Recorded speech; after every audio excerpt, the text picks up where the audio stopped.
कहीं दूर पहाड़ियों के नीचे बसा था एक छोटा सा गांव रामपुर। यहाँ के लोग मिट्टी से रिश्ता निभाते थे, पर इस साल बारिश ने धोखा दे दिया था। फसलें सूख गई थीं और किसान की आंखों में सिर्फ चिंता थी। उसी गांव में रहता था एक ईमानदार किसान रामू, उसकी पत्नी सीता और 8 साल का बेटा गोपाल। यही उसकी दुनिया थी। रामू क्या आज भी खेत से खाली हाथ ही लौट आए? हाँ सीता, मिट्टी प्यास से फट रही है। अगर ऐसा ही रहा तो इस बार फसल नहीं उगेगी। भगवान पर भरोसा रखो, वो कुछ न कुछ रास्ता जरूर निकालेगा। रामू चुप रहा। उसकी आंखों में विश्वास था, लेकिन पेट की भूख से वो विश्वास कांप रहा था। अगली सुबह रामू फिर खेत में था।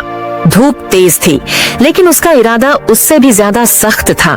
अचानक हल के नीचे से धातु की आवाज आई। अरे ये क्या है? वो खुदाई करता है और मिट्टी से निकलता है एक पुराना घड़ा, जिस पर कुछ पुराने अक्षर खुदे हैं। शायद किसी राजा का खजाना होगा। वो घड़ा घर लाता है, साफ करता है। रात को रामू ने सोचा कि वो घड़े में पानी भरकर खेत में डालेगा, शायद मिट्टी थोड़ी ठंडी हो जाए। अगले दिन उसने खेत में जाकर एक घड़ा पानी डाला। मिट्टी से हल्की नीली रोशनी निकली। हे भगवान, ये क्या चमत्कार है। अगले दिन खेत नम था, जैसे रात में बारिश हुई हो। रामू के दिल में आशा की किरण जग गई। वो रोज उसी घड़े से पानी डालने लगा। कुछ ही दिनों में रामू के खेत में हरी लहरें दौड़ने लगीं, फसलें झूमने लगीं, जबकि बाकी खेत अब भी सूखे थे। अरे भाई, ये तो चमत्कार है। रामू के खेत में तो भगवान का वरदान है। रामू मुस्कुराया। उसने सोचा, शायद ये घड़ा सच में जादुई है। बाबा, क्या ये घड़ा सच में जादुई है? बेटा, अगर दिल से मेहनत करो तो हर चीज में जादू होता है, लेकिन कभी लालच मत करना। मैं भी बड़ा होकर तुम्हारे जैसा किसान बनूंगा। तू मेहनती बनेगा, यही मेरा सपना है। दिन बीतते गए, फसल तैयार हुई और गांव में रामू की मेहनत की चर्चा होने लगी। सबने कहा रामू के खेत में जादू है, लेकिन रामू जानता था जादू नहीं, मेहनत और विश्वास का फल है। फिर अगले साल बारिश और कम हुई, गांव में फिर सूखा पड़ा। इस बार रामू ने फिर घड़े की ओर देखा। फिर से उस घड़े का इस्तेमाल करोगे?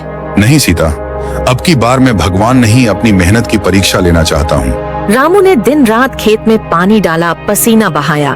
धीरे धीरे फसल उगने लगी उसकी सच्ची मेहनत से। एक दिन गोपाल खेलते खेलते वही पुराना घड़ा गिरा देता है। घड़ा टूट जाता है। रामू भागा आया। घड़े के अंदर से सिर्फ मिट्टी निकल रही थी। कोई जादू नहीं, कोई चमक नहीं। ये तो सच था। जादू मिट्टी में नहीं, मेरे विश्वास में था। अगले दिन रामू ने टूटे हुए घड़े को खेत में गाड़ दिया और वहीं प्रण लिया, अब मैं किसी जादू पर विश्वास नहीं करूंगा, धरती की मेहनत पर भरोसा करूंगा। वक्त बीता। गोपाल अब पढ़ा लिखा किसान बन चुका था। नई तकनीक से खेती करता था, पर हर काम से पहले मिट्टी को प्रणाम करता था। बाबा सही कहते थे, असली जादू हमारे हाथों की मेहनत में है। अब रामपुर गांव हरा भरा है। लोग कहते हैं रामू का घड़ा भले टूट गया, पर उसकी मेहनत ने पूरे गांव को जादुई बना दिया। इस चैनल को सब्सक्राइब करना मत भूलना, क्योंकि इस तरह के वीडियो आप लोगों को मिलते रहेंगे।